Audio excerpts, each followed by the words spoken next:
Rana, who hails from India, and whose earlier version of his paper on ship nationality during peace and war I had the opportunity to read over the weekend.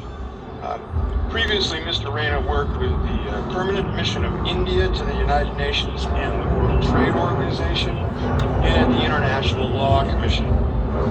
He's currently a teaching assistant with the Department of International Law at the Geneva Graduate Institute, where he's pursuing a PhD on the topic of national security and international law. And this morning he and I were speaking and we realized that we're about the only people on the agenda that don't have titles. But I'm sure you'll very much appreciate what he has to say and learn from it. Thank you.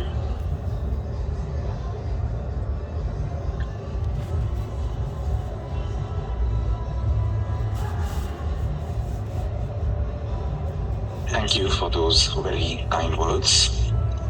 Very good morning to all my co-panelists and all the attendees here today. This opportunity to share my thoughts with you at the Naval War College, it marks the fulfillment of a long cherished dream, and it's a great personal honor. Before sharing with you where I'm going to go over the next 20 minutes, I'd like to start with where I'm coming from. And where I come from is a distinctly Corbettian view of sea power. Now, I understand this is probably very familiar ground for many of you, particularly those of you in the naval service, but I would ask you to indulge me. I have 4 basic premises. The first one being maritime power is of relevance only to the degree it can influence affairs on land. Basic stuff. Second, while it can exercise this influence on the land directly from the sea, the principal means by which it does so is by controlling activities at sea, specifically controlling maritime communications. The third premise, maritime communications are constituted critically by shipping flows, which brings us to the final premise, which is that the raison d'etre of any organized maritime power is first and foremost to ensure the defense of friendly shipping and, if possible, to disrupt, degrade, or destroy enemy shipping. Now, it is this final point, distinguishing between enemy, friendly, and neutral shipping, which forms the subject matter of my talk here today. The Russian war of aggression against Ukraine has given rise to some extraordinary developments. There has been an outpouring of very rare state practice. And this state practice, the stances that have been adopted, will directly inform the stances adopted by states in any future conflict in the Indo-Pacific, particularly navies engaged in the operations of commerce raiding, blockades, maritime security, or convoying operations. Now, before telling you all about what these recent developments are and how they have recast the existing legal landscape, it behooves us to understand what is the baseline we're working with, what is the existing legal landscape. And what we need to understand very clearly at the outset is that the law governing ship nationality during peace differs completely from the law governing ship nationality during war. Now, in times of peace, the ship's nationality is denoted by the flag that it flies. This flag can be obtained more or less pursuant to registration in any place that it pleases the owner of the vessel to obtain the registration. Once this registration is obtained, as a general rule, the ship's nationality cannot be disregarded or set aside, no matter how tenuous or even non-existent a link it has with the state whose flag it is flying. By contrast, during war, the situation could not be more different. It's true that the flag that a ship flies creates a prima facie assumption that it possesses the nationality of the state whose flag it is flying, but, and this is the crucial difference, during a time of war, this is a rebuttable presumption. states have the power to potentially disregard a ship's registration. The reason states have this power is because international law has long since accepted the validity of the practice of economic warfare at sea. Pursuant to this, states can target enemy merchant shipping, and the way to determine whether or not a ship belongs to the enemy is to determine whether it possesses an enemy character. Which brings us to enemy character. Now, as I've already said, during war, registration is not final. A state can set aside this veil of registration and it can peer behind it. And when it peers behind it, it can look at some additional factors. It can look at who actually owns the vessel or what is the charter of said vessel. Now, this is the case during war. To come back again, during peace, we have a different situation confronting us. This, as I've already laid out before you, is the prevalent and dominant understanding of how a ship comes to acquire nationality. You register, you get the flag. Once you've gotten the flag, well, the requirement of the genuine link, or the dominant understanding, is concerned only with ensuring that the flag state exercises its jurisdiction and control effectively.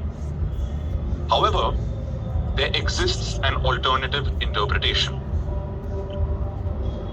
This is, in my opinion, the legally correct understanding of how a ship acquires nationality, and I submit to you, this is also the understanding that the international community has come to subscribe to in response to the Russian aggression in Ukraine. Now, per this interpretation, the existence of a genuine link is a condition sine qua non for there to be a grant of nationality. In other words, first, there must exist a genuine link, and only then can the acts of registration and the right to fly a ship's flag follow.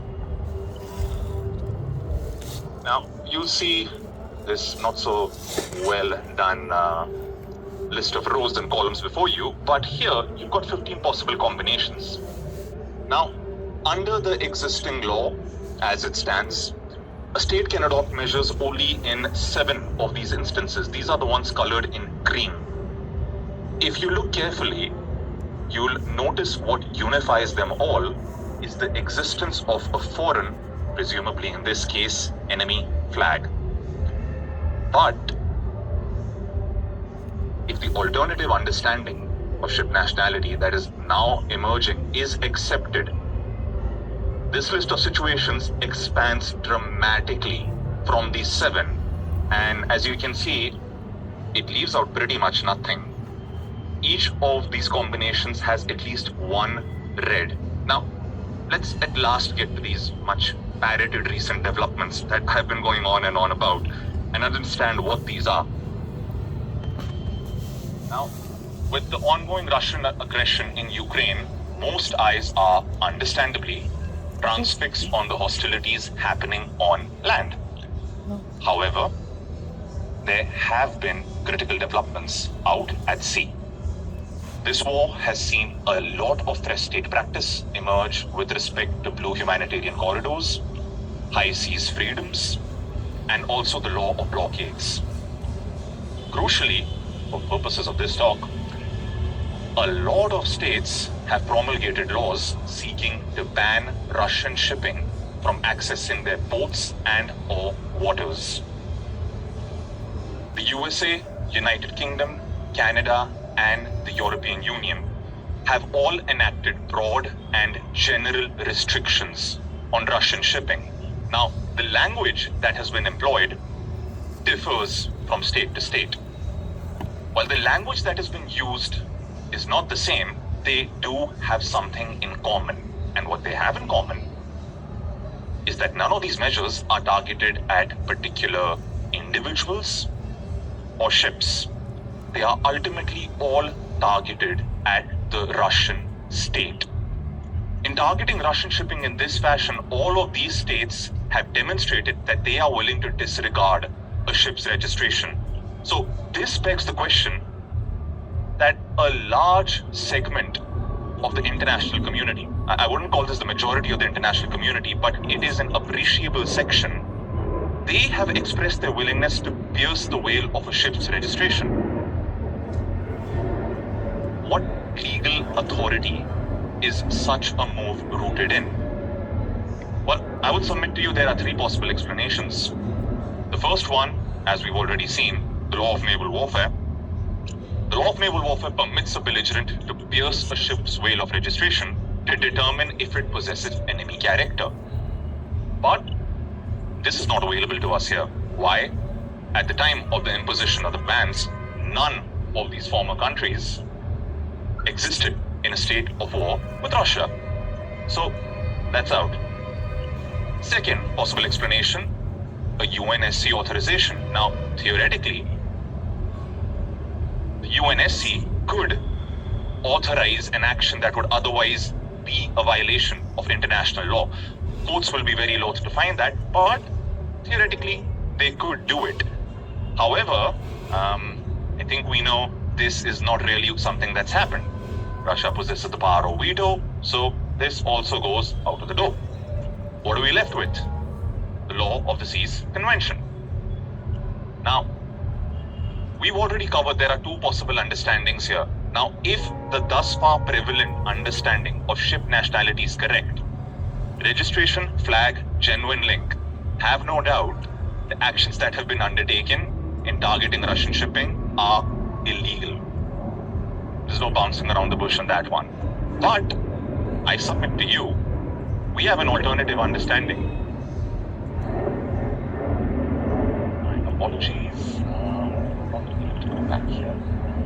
Could you possibly switch back one slide? Yes, thank you. Now, the Law of the Sea Convention. We have an alternative available understanding of ship nationality. This, I submit to you, is the correct legal understanding. Now, is it convenient? Yeah, in the short run it is. It lets us target Russian shipping, and that's a pretty good incentive to go with it. But I would submit to you, this is of utility not just in the short run, it's also of utility in the longer run. Why? Because if we embrace this understanding, this is finally a moment when we are re-privileging the public functions of ship nationality rather than just the narrow private functions. But most importantly, I submit to you, we should accept this because it is the understanding that is the most consistent with international law and the law of the